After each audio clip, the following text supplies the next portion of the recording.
Welcome back to all of you to the Stock Case Nifty and Bank Nifty Analysis Daily। स्वागत है आप सभी का Nifty और बैंक निफ्टी एनालिसिस डेली में। मैं हूं Bharat Sharma, once again in front of you. इसमें हम डिस्कस करते हैं जनरली मार्केट में क्या सेंटिमेंट्स है, इंडाइसिस किस तरीके से चल रही है, क्या न्यूज अफेक्ट कर सकती है मार्केट को, और किस तरह का प्राइस एक्शन देखने को मिला, क्या इम्पैक्ट हो सकते हैं फर्दर डेज में, प्राइस एक्शन क्या रह सकता है पोजिशनली प्लस इंट्राडे। ये सब हम डिस्कस करते हैं इसके अंदर। तो कैसा था फ्राइडे का मार्केट? फ्राइडे का मार्केट था बेरिश। सिग्नल्स सारे बेरिश आ रहे हैं, लेकिन धीरे धीरे हम इस चीज को डिकोड करेंगे कि मार्केट में हुआ क्या। सबसे पहले तो मेरे पास में बहुत क्वेश्चंस आए कि सर है ना, सब जगह पॉजिटिव सेंटिमेंट्स चल रहे थे, ट्रिगर्स सारे पॉजिटिव थे, और मार्केट ने 5 डेज की रिलीज भी दिखाई थी, अच्छा खासा गैप अप हुआ था 25 के ऊपर, अपने आप को स्टेबलाइज भी कर चुका था एक लेवल तक। तो ऐसा क्या ट्रिगर हुआ कि मार्केट में फ्राइडे को सेल ऑफ देखने को मिली? ठीक है। तो उसके प्रोबेबल कुछ रीजंस थे। एक्यूरेटली तो देखो, कोई भी इस चीज को एनालाइज नहीं कर सकता है, कोई भी इस चीज को फेम नहीं कर सकता कि भाई ये एग्जैक्ट रीजन था इसलिए ये हुआ। हम एक प्रोबेबल रीजंस पे बात कर सकते हैं। वो रीजंस हमारे लिए समझना भी जरूरी है, क्योंकि हमको पता लगेगा कि नेक्स्ट अपकमिंग डेज में मार्केट किस साइड में जा सकता है। क्योंकि रीजंस जब मार्केट की पल्स होती है, मार्केट जो रिएक्ट करता है प्राइस एक्शन, वो मार्केट की पल्सेस होती है। तो हमको पल्स का पता होना चाहिए कि why the pulse is high and why the pulse is low. ठीक है। तो वो कुछ ना कुछ ऐसे ट्रिगर्स होते हैं, तो हम फाइंड आउट करने की कोशिश करेंगे उसको आज के हमारे एनालिसिस में। तो सबसे इंपॉर्टेंटली जो रीजन था फ्राइडे का सेल ऑफ का था, मेरे हिसाब से वो रीजन था प्रॉफिट बुकिंग। मार्केट के पास में फर्दर अपसाइड रैली करने के लिए कोई ट्रिगर नहीं था। जैसे मार्केट ने रैली क्यों की? मार्केट ने रैली की लास्ट वीक में due to two factor. First is GST reform, second is rating action, जो कि हमारे रेटिंग्स को इम्प्रूव किया गया था। ठीक है।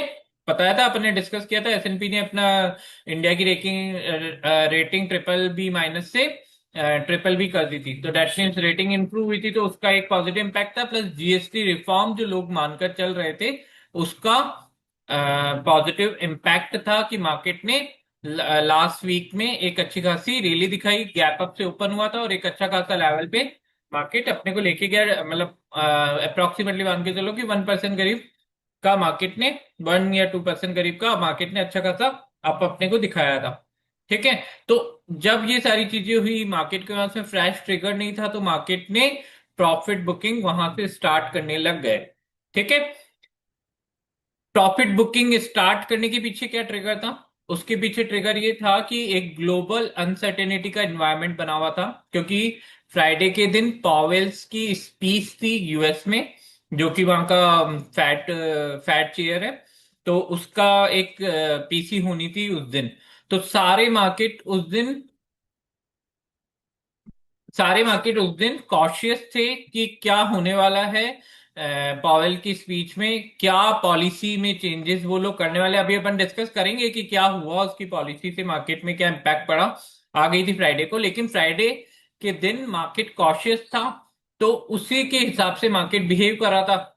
अपसाइड ट्रिगर मार्केट के पास था नहीं, तो वहां से प्रॉफिट बुकिंग मार्केट ने स्टार्ट करनी चालू कर दी। प्लस टैरिफ टेंशन हमारी चली रही है। एक मेजर रीजन ये है कि इंडिया के यूएस के साथ में टैरिफ टेंशन हमारी चली रही है। और 27 अगस्त का वो ट्रिगर्ड वैल्यू है कि 27 अगस्त से अप्लाइड हो जाएगी। तो उसने भी एक क्या है कि एनजाइटी क्रिएट की, है ना। तो एक रीजन वो भी है। प्लस एफआईआई की रेगुलर सेलिंग चली रही है। ठीक है। 32,000 करोड़ का अभी तक विड्रॉल कर चुके हैं वो फंड।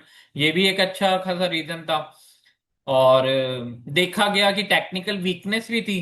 टेक्निकल लेवल पे जब अपन ने लाइव में एनालिसिस किया था, तो नजर आया था कि वीकनेस था, मोमेंटम वीक पड़ रहा था। तो उसकी वजह से कॉलेप्स करना इजी हुआ।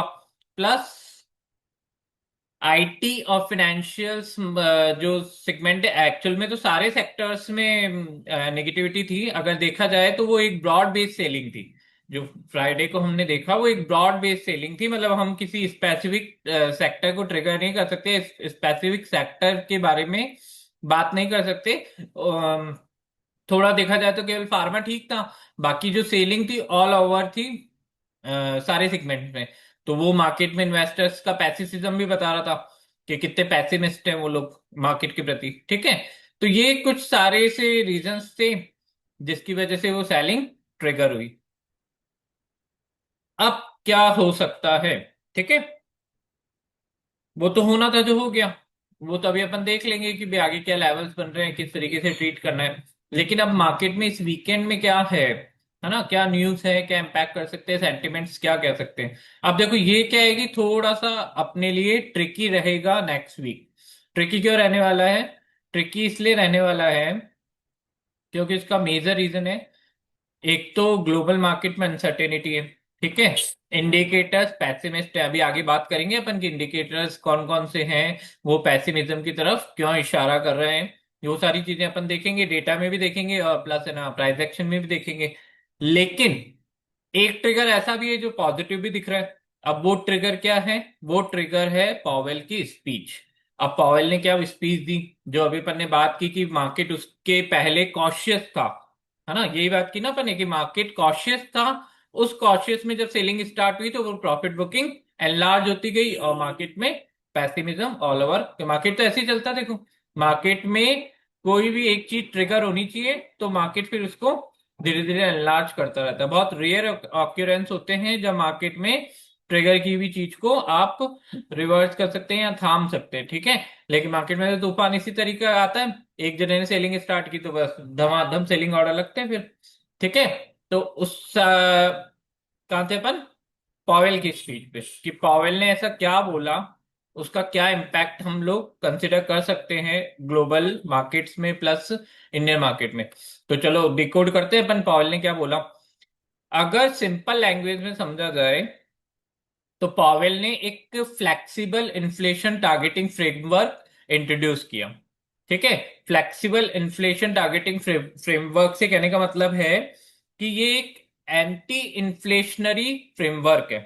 ठीक है, एंटी इन्फ्लेशनरी फ्रेमवर्क क्या है कि इनकी जो अपकमिंग पॉलिसीज हैं ये इस तरीके से ड्राफ्ट करेंगे कि इन्फ्लेशन एंटी इन्फ्लेशनरी होगा।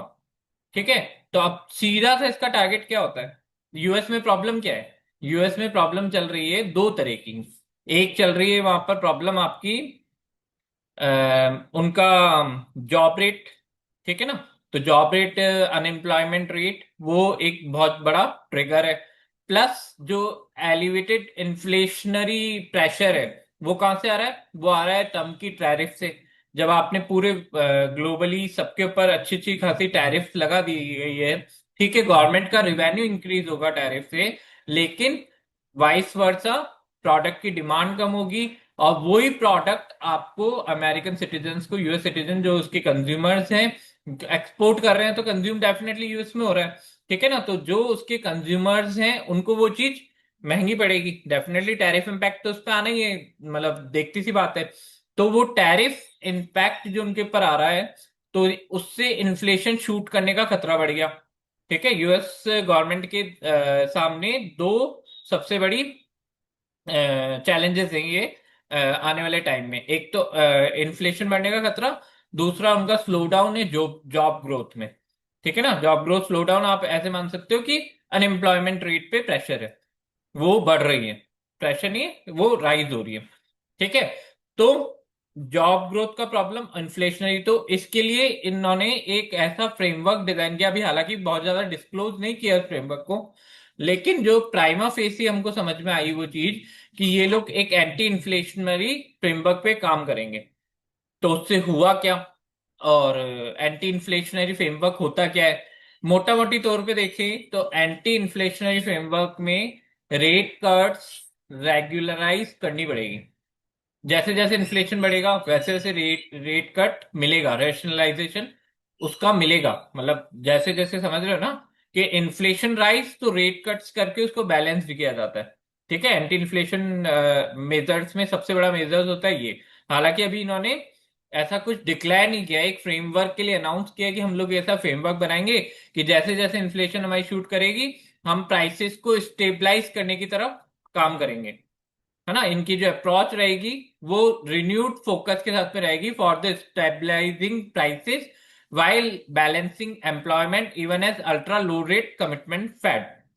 ठीक है, तो प्राइमा फेसी बाजार को ये समझ में आया कि सितंबर में जो फेड मीट होने वाली है उसके अंदर इन्होंने हिंट किया है कि फर्दर अच्छे रेट कट्स आपको मिल सकते हैं, 0.5 से 0.1%, 0.5 से 1% के आसपास रेट कट्स, मतलब 50 बेसिस पॉइंट से 100 बेसिस पॉइंट के रेट कट्स आपको मिल सकते हैं। अब रेट कट्स डेफिनेटली मार्केट के लिए पॉजिटिव होता है, ये चीज अपन ने कई बार डिस्कस भी की है पहले कि rate cuts directly proportionate to market.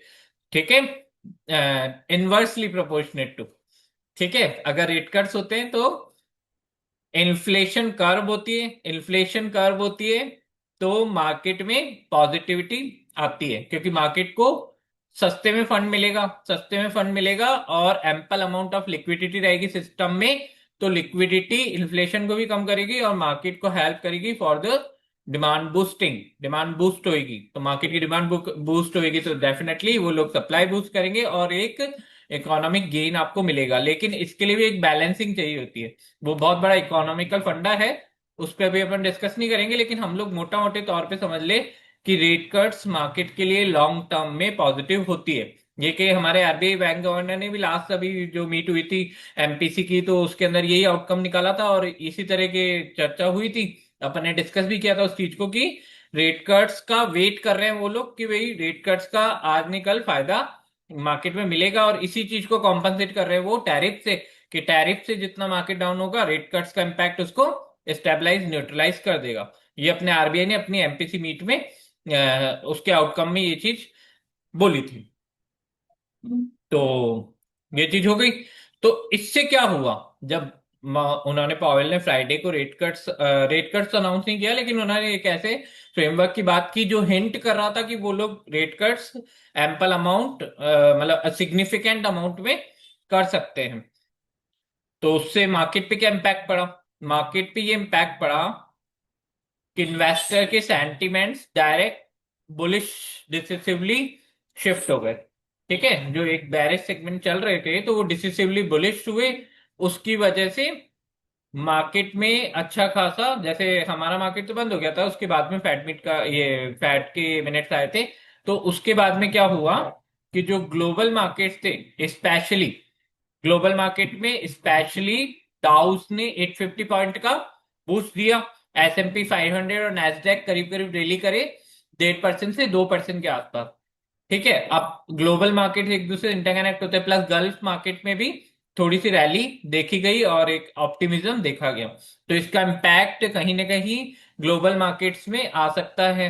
तो इंडिया में इस एंटी इन्फ्लेशनरी मेजर का इम्पैक्ट इंडिया में भी आ सकता है। तो हम सपोज करके चल सकते हैं कि अगर हमारा मार्केट इस चीज को इनटेक करता है, इस चीज को कंसिडर करता है, तो थोड़ा सा पॉजिटिविटी हमारे मार्केट में भी कल के दिन देखने को मिल सकती है, डिस्पाइट और price action and data are negative. हमने सेलिंग देखी all over the sectors on Friday और अच्छा खासा सेल था। ठीक है, तो उसके बाद में भी हम लोग इसकी वजह से एक्सपेक्ट कर सकते हैं, इस इम्पैक्ट की वजह से, कि मार्केट कल के दिन थोड़ा सा ऑप्टिमिज्म दिखाए। कितना दिखाता है, ऊपर किस रेसिस्टेंस पॉइंट पे जाता है, वो सारे प्राइस एक्शन में डिस्कस करेंगे।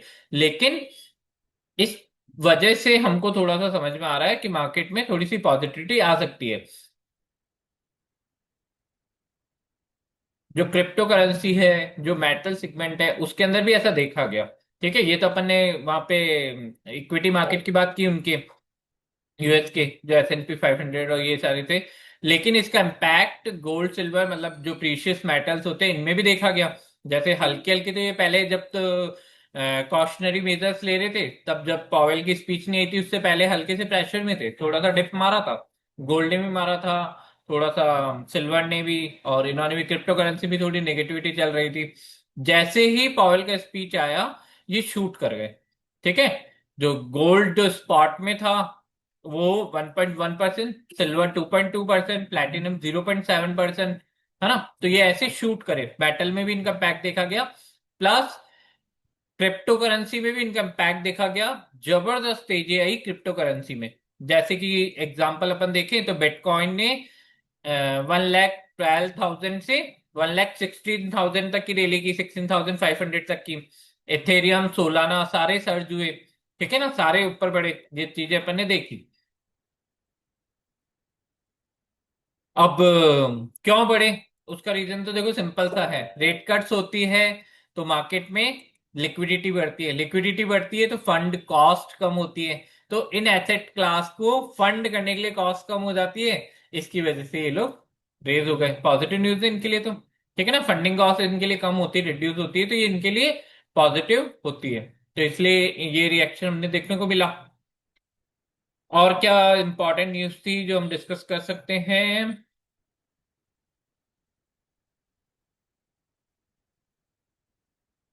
बस जनरली यही थी।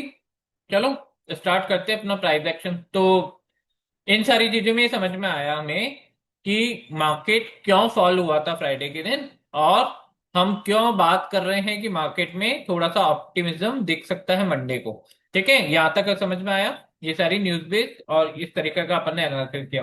अब मैं आपको स्क्रीन शेयर करता हूँ और हम लोग आते हैं हमारे प्राइस एक्शन एनालिसिस पे for Nifty for tomorrow. Okay,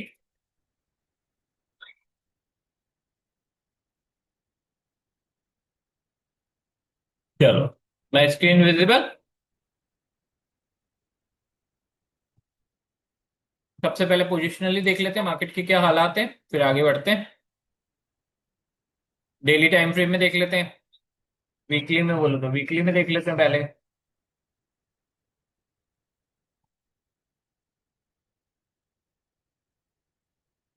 ये वीकली टाइम फ्रेम है, हैमर बना है, ठीक है, लास्ट वीक का, लेकिन अच्छा खासा गैप अप भी है, तो इस चीज को आप इग्नोर नहीं कर सकते। ठीक है, हैमर अगर आपका टॉप पे बनता है तो वो नेगेटिव सिग्नल होता है, लेकिन ये मिड में बना है तो इसका रेलेवेंस थोड़ा कम है। ठीक है, रेलेवेंस इस गैप अप का है क्योंकि मार्केट ने यहां से स्विंग किया, और रेलेवेंस है कि मार्केट 20 EMA के ऊपर क्लोज हुआ है। ठीक है, ये चीज समझ में आई? तो यहाँ पर कौन सा time frame? Weekly time frame में मार्केट स्लाइट मॉडरेटली पॉजिटिव ही कहलाएगा। ठीक है, मॉडरेटली पॉजिटिव है, हैमर थोड़ा सा नेगेटिव है, बाकी मार्केट की पोजीशनिंग स्लाइटली पॉजिटिव है। अब देख लेते हैं अपन डेली टाइम फ्रेम में अपने। ओके, डेली टाइम फ्रेम में क्या है? प्रायर जो हमारा एनालिसिस था वो ये था कि मार्केट ने तीनों कंडीशन हमारी सेटिस्फाइड कर दी थी, सिर्फ हमको एक वेट था रीटेस्टिंग का। ठीक है, क्या तीन कंडीशन थी हमारी? फर्स्ट कंडीशन कि मार्केट अपनी निगेटिव ट्रेंड लाइन को ब्रीच करे सिग्निफिकेंटली। दूसरा हमारा था कि मार्केट सारी ईएमएस को अपसाइड ब्रीच कर दे, ठीक है, ईएमएस के ऊपर। और तीसरा था कि प्रीवियस पीक रेजिस्टेंस को मार्केट ब्रीच कर दे। तीनों चीजें सेटिस्फाइड हुई हमारी। मार्केट ने 25K के ऊपर प्लेस किया अपने आप को, ठीक है, 2 दिन करीब स्टेबल भी रहा मार्केट 25K के ऊपर। उसके बाद में मार्केट में ये दिखी कैंडल हमको फ्राइडे की, ये फ्राइडे की कैंडल, लास्ट फ्राइडे। ठीक है, अब क्या है मार्केट में पोजिशनली व्यू? इसको हम कंसिडर कर सकते हैं एज ए रीटेस्टिंग। कभी भी मार्केट किसी भी लेवल को ब्रीच आउट करता है तो सक्सेसफुली ब्रीच आउट तब माना जाएगा जब वो एक बार रीटेस्टिंग करके और मार्केट वापस अपसाइड, मतलब स्विंग वहां से बना ले। ठीक है, दोनों साइड में होता है, रेसिस्टेंस की रीटेस्टिंग भी होती है, प्लस रीटेस्टिंग होती है हमारी सपोर्ट की भी। ठीक है, तो ये ब्रीच आउट किया इसने रेसिस्टेंस, अब रीटेस्ट करने के लिए आया है। अगर यहां से स्विंग हमको देखने को मिलता है तब तो मार्केट वापस अपनी पोजीशन को अपसाइड सेट कर लेगा, यहां से स्विंग अच्छा खासा देखने को मिल जाएगा। अगर मार्केट यहां से स्विंग नहीं देता है तो प्रोबेबिलिटीज बढ़ जाएगी कि मार्केट ब्रीच आउट करे important support of 24,800। 24,800 important support क्यों है? क्योंकि ये प्लेस है आपका 50 और 20 डायमा का। ठीक है, डेली टाइम फ्रेम में बात करें तो 50-20 डायमा का वो है। तो सिग्निफिकेंटली अगर 800 को वापस ब्रीच आउट करता है तो मार्केट 100 डायमा, 24,600, और अगेन फिर वही मार्केट नीचे वाले लूप में ट्रेवल करने लग जाएगा। दैट मीन्स ये जो ब्रीच आउट है for the negative trend line, ये फेल्ड हो जाएगा, है ना, फेक हो जाएगा। अगर मार्केट नीचे सस्टेन करता है तो फेक हो जाएगा। अगर मार्केट यहाँ से स्विंग लेता है, अगेन अपने आप को 25 के ऊपर स्टेबलाइज कर लेता है, तो फिर वापस चांसेस बन जाएंगे कि अब मार्केट अपसाइड में स्टेबल ग्रोथ देगा, क्योंकि मार्केट ने अपनी इंपॉर्टेंट ईएमएस को ब्रीच किया, इंपॉर्टेंट ट्रेंड लाइन को, डाउन ट्रेंड लाइन को ब्रीच किया, और ब्रीच ही नहीं किया, ब्रीच के बाद में रिटेस्ट किया। डेट मीन्स वो एक कंफर्मेशन होती है कि मार्केट वापस अब ऊपर ही ट्रैवल करेगा, नीचे की प्रोबेबिलिटी बहुत कम हो चुकी है। ठीक है, तो ये ट्रिगर थे। लेवल्स क्या रहेंगे? 24,800 डाउन साइड में, इसके नीचे जाता है, सिग्निफिकेंटली क्लोजिंग देता है, तो मार्केट टेस्ट करेगा 100 डायमा। 100 डायमा के बाद में 200 डायमा, जो पिछली बार पेंडिंग रह गई थी। पिछली बार मार्केट थोड़ा सा पहले 200 डायमा हमारी 200 के आसपास थी, और मार्केट 300 350 के आसपास से, 340 के आसपास से स्विंग कर गया था। ठीक है, तो अब अगर मार्केट वापस नीचे आता है, तो ये प्रोबेबिलिटी रहेगी 800 को ब्रीच करने के बाद में कि नेक्स्ट लेवल आपको 24,600, 600 के बाद में 200 का लेवल्स कंसिडर करना पड़ेगा। ठीक है, ये लेवल्स हमको अपकमिंग डेज में मिल सकते हैं। अगर नीचे ट्रैवल करता है, ऊपर ट्रैवल करता है, तो चांसेस रहेंगे कि मार्केट 800 से लेकर और 25,100 के आसपास एटलीस्ट काफी अच्छा समय बिताए, क्योंकि यहां इस रेड कैंडल को देखने के बाद में, इंटेंसिव रेड कैंडल को देखने के बाद में, हम बिल्कुल एक्सपेक्ट नहीं कर सकते कि मार्केट रातों रात रिवर्ट हो जाएगा।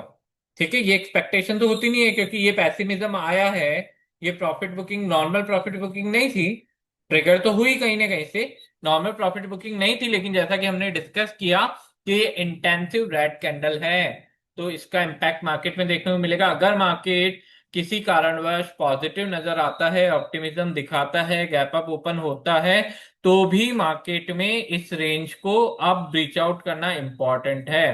क्या रेंज है? 25,100 और 24,800। ठीक है, 300 पॉइंट की रेंज है। इस 300 पॉइंट की रेंज में आगे की स्टोरी हमको समझ में आएगी या दिखाई देगी। अगर मार्केट अपसाइड ब्रीच करता है, अभी इस वीक में थोड़ा सा मोमेंटम मुश्किल से मिल सकता है, क्योंकि मंथली एक्सपायरीज हैं सारी इस वीक में, लास्ट वीक है of the month of August. Monthly expiries मिलेगी यहाँ पर अपने को काफी सारी, एंड वॉलेटिलिटी मार्केट में कम है, डायरेक्शनल मूव्स मिलने के चांसेस मार्केट में कम है। हालांकि प्रीमियम्स अच्छी है, वो भी डिस्कस करेंगे अभी हम। लेकिन मार्केट का प्राइस एक्शन सजेस्ट कर रहा है कि अगर मार्केट पॉजिटिव भी होता है, तो इस टेरिटरी में 24,100 24,800 में काफी अच्छा टाइम स्पेंड कर सकता है। अगर उसको कोई फ्लैश ट्रिगर मिलता है, तभी ये चीज ब्रीच हो पाएगी। 25,100 तभी ब्रीच हो पाएगा अपसाइड में, जब मार्केट को कोई फ्लैश ट्रिगर अपसाइड का मिलता है। जब तक बात ना बेमानी है। ठीक है, और डाउनसाइड इससे ज्यादा पॉसिबल तब होगा जब मार्केट 800 को ब्रीच आउट करेगा, क्योंकि ये इंपॉर्टेंट लेवल है। चलो आगे बढ़ते हैं।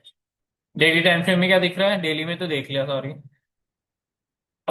इंटरडे टाइम फ्रेम सिंपल सा है, 200 ईएमए के सपोर्टर है। ठीक है, ये प्रीवियस सपोर्ट भी है, दिख रहा है यहाँ पे लाइन मार्क्ड है। शुरू से चल रहा है अपना एनालिसिस यही, इसी को फॉलो करेंगे। मार्केट का इमीडिएट सपोर्ट 870 पर है। 870, 880 था, जिसको अपन इंप्रूव करके 870 कर दिया था, इफ यू रिमेम्बर। मार्केट का इमीडिएट सपोर्ट 870 पे है, जो कि 200 ईएमए इन 15 मिनट टाइम फ्रेम का जोन है। इससे नीचे जाता है तो 800 इजी, बिल्कुल इजी मूव है 800। मार्केट को कोई दिक्कत नहीं आएगी अगर इसको ब्रीच आउट करता है तो 800 टच करने में। 800 से नीचे उतरता है तो फिर पैनिक सिचुएशन मार्केट में क्रिएट होती है, और अगर स्टेबल हो जाता है तो बहुत ज्यादा पैनिक सिचुएशन क्रिएट हो सकती है 800 के नीचे, प्राइमा फेसी कल के दिन।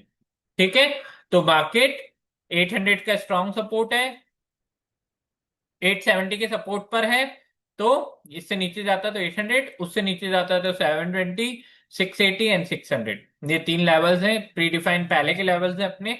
ठीक है, यहाँ पे कोई ना कोई पीक या कोई ना कोई सपोर्ट आपको दिख ही रहा होगा, मार्क्ड है लेवल्स अपने, तो उस हिसाब से लेवल्स को हम लोग एलिवेट करेंगे इन केस अगर 800 से नीचे मार्केट स्लिप करता है तो। मार्केट यहां से बाउंस करता है तो इमीडिएट रेसिस्टेंस हमारा रहेगा 24,920। 24,920 का इमीडिएट रेसिस्टेंस रहेगा, इसको ब्रीच आउट करता है तो प्रोबेबिलिटी है। ये क्यों लेवल्स है? क्योंकि ये प्रियर प्राइस एक्शन का लेवल है, प्लस ये 20 ईएमए का जोन है।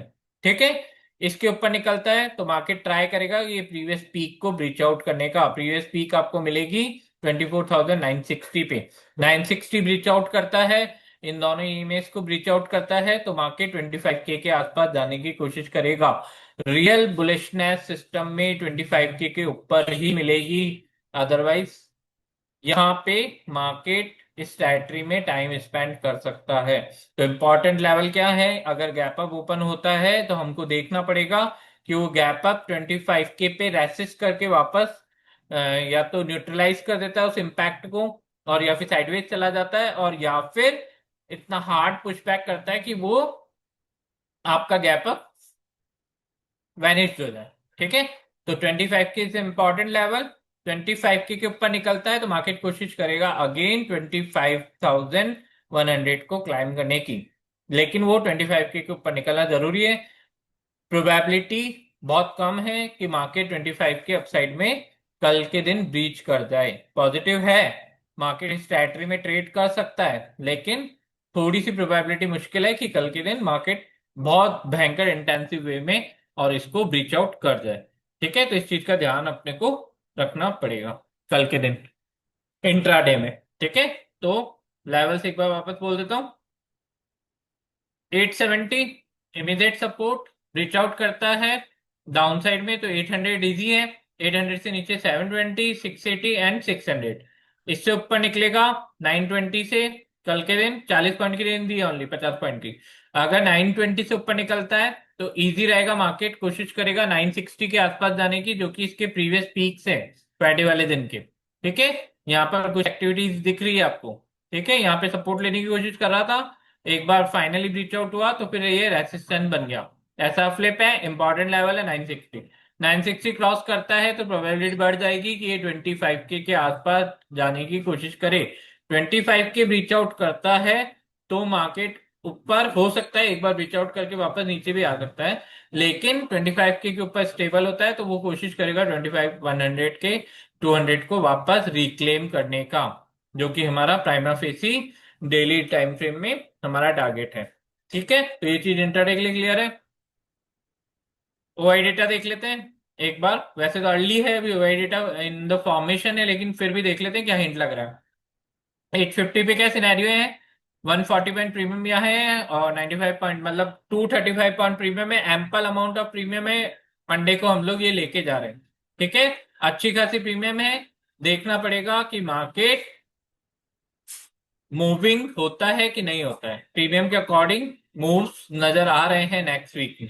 ठीक है, मार्केट डायरेक्शन में मूव्स नेक्स्ट वीक में दे सकता है, वॉलेटाइल मूव्स भी दे सकता है, लेकिन प्रीमियम्स अच्छी खासी है। अब वो day by day upon observe करेंगे कि प्रीमियम्स में क्या चेंजेस होते हैं। ओआई डेटा देख लें। ओआई डेटा में पीसीआर हैवी बेरिश है, 0.6 है। इसलिए मैं आपको कह रहा था कि हिंट्स जो है, मार्केट में डेटा है, प्राइस एक्शन है, वो थोड़ा निगेटिव बना हुआ है, क्योंकि मार्केट सपोर्ट पर है प्राइस एक्शन में और डेटा निगेटिव है। 25K पर इंटेंसिव कॉल राइटिंग ऑब्जर्व की गई है। 1.6 करोड़, 1.7 करोड़ से भी ऊपर है। हाँ, 1.74 करोड़ की ओआई है ऑन। ये जनरली इतनी हाई ओआई अपने को वेंसडे और थर्सडे के दिन दिखती है, लेकिन 25 के एक बार डाउन साइड ब्रीच हुआ है वापस, तो यहाँ पर इंटेंसिव कॉल राइटिंग देखने को अपने को मिल रही है। ठीक है, तो इसको ध्यान रखना है 25K की कॉल राइटिंग का। ये रेसिस्टेंस का काम करेगा इन फर्दर पुल बैक। ठीक है, तो इसलिए मैंने बोला था कि बहुत हार्ड है कल के दिन इसको ब्रीच करना। अगर ब्रीच आउट करता है तो शॉर्ट कवरिंग कल के दिन भी देखने को अपने को अपसाइड में मिल सकती है। प्रोबेबिलिटी कम है, लेकिन ध्यान में रखनी थी। ठीक है, ओके। आज का सेशन यहीं खत्म करते हैं। अच्छा लगे तो लाइक करें, सब्सक्राइब करें। Thank you for the listening till now.